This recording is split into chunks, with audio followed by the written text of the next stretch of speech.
दोस्तों, आज मैं आपको भूत बंगले की प्रेतनी की सच्ची कहानी सुनाने जा रहा हूँ। स्टोरी बहुत अच्छी होगी, आपको सुनने में बहुत मज़ा आएगा, इसलिए वीडियो को लास्ट तक जरूर देखना।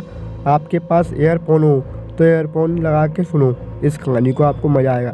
तो चलिए आज की स्टोरी को स्टार्ट करते हैं। वीडियो को लाइक कर देना आप लोग अभी से। आज से दोस्तों करीब 40 साल पहले की बात है। मेरे एक करीबी रिश्तेदार ब्रिटेन में डॉक्टर थे। गिने चुने हृदय रोग में उनका नाम आता था। उन्होंने शादी नहीं की थी, ब्रिटेन में अपना घर बनवा चुके थे, आराम से रहते थे। एक बार की बात है, उन्हें एक बंगले के बारे में पता चला जिसे भूत बंगला के नाम से जाना जाता था। उसमें कोई नहीं रहता था। उसका मालिक उसे कौड़ी के मोल बेचना चाहता था, लेकिन कोई खरीदार नहीं मिल रहा था। डॉक्टर साहब भूत प्रेत नहीं मानते थे। पता नहीं उनके मन में क्या आया कि अपना मकान बेचकर उन्होंने भूत बंगला खरीद लिया।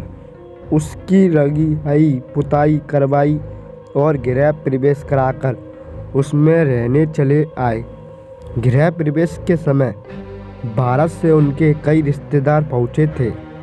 जब तक वह रहे, बंगले में चहल पहल रही। कहीं कोई प्रेत नजर नहीं आया। उनके वापस लौटने के बाद भी कोई ऐसी घटना नहीं हुई। लेकिन एक रात जब डॉक्टर साहब ड्राइंग रूम में बैठे सिगरेट फूंक रहे थे, तो एक अंग्रेज महिला आई और सीने में दर्द की शिकायत करते हुए दवा मांगने लगी। डॉक्टर साहब को आश्चर्य हुआ। गेट पर ताला लगा है, दरवाज़ा बंद है, फिर यह अंदर कैसे चली आई? वह कुछ समझने की कोशिश करते कि वह गायब हो गई। डॉक्टर साहब सोच में पड़ गए, लेकिन ज़्यादा ध्यान नहीं दिया। 4-5 दिन गुजरने के बाद रात के वक्त जब वह सो रहे थे, वह महिला फिर आई, उन्हें जगाया और दवा मांगने लगी। इसके बाद कभी बरामदे में, कभी गार्डन में नज़र आती रहती। इसके बाद वह लगभग हर रात आती, दवा मांगती और इसके बाद गायब हो जाती। कहीं रात इस घटना की घटित होने के बाद एक दिन डॉक्टर साहब ने सोचा कि इसे दवा देकर क्या करती है। उन्होंने अपने तकिए के नीचे हार्ट अटैक की दवा रखी और पास ही एक गिलास में पानी रख दिया। रात के वक्त जैसे ही वह महिला आई, डॉक्टर साहब ने दवा उसकी ओर बढ़ा दी और पानी का गिलास उसे थमा दिया। महिला ने दवा खाई, पानी पिया और थैंक यू वेरी मच कहकर चली गई। डॉक्टर साहब इसके बाद करीब 20 वर्षों तक यानी जीवन पर्यंत उसी बंगले में रहे।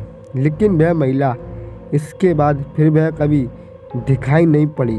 डॉक्टर साहब के देहावसान के बाद, मतलब डॉक्टर साहब के मरने के बाद, उसके परिजनों ने उस बंगले को अच्छी कीमत पर बेचा। दरअसल वह महिला दिल की मरीज थी और हार्ट अटैक के कारण उसकी मौत हुई थी। जिस वक्त उसकी मौत हुई, उस वक्त उसे दवा नहीं मिल सकी थी, इसलिए उसकी आत्मा दवा के लिए भटक रही थी। बंगले में जो भी आया उससे उसने दवा मांगी, लेकिन लोग डर कर भागते गए और वह बंगला भूत बंगला के नाम से विख्यात हो गया। डॉक्टर साहब डरे नहीं और उसे दवा दे दी। इससे उसकी दवा खाने की इच्छा पूरी हो गई और वह तृप्त होकर चली गई, मुक्त हो गई मतलब। तो दोस्तों, आपको ये भूत की स्टोरी कैसी लगी हमें आप कमेंट करके बताना, और ऐसी वीडियो देखने के लिए चैनल को सब्सक्राइब करके बेल आइकन ऑन कर देना। मिलते हैं एक नेक्स्ट वीडियो में। Thank you for watching.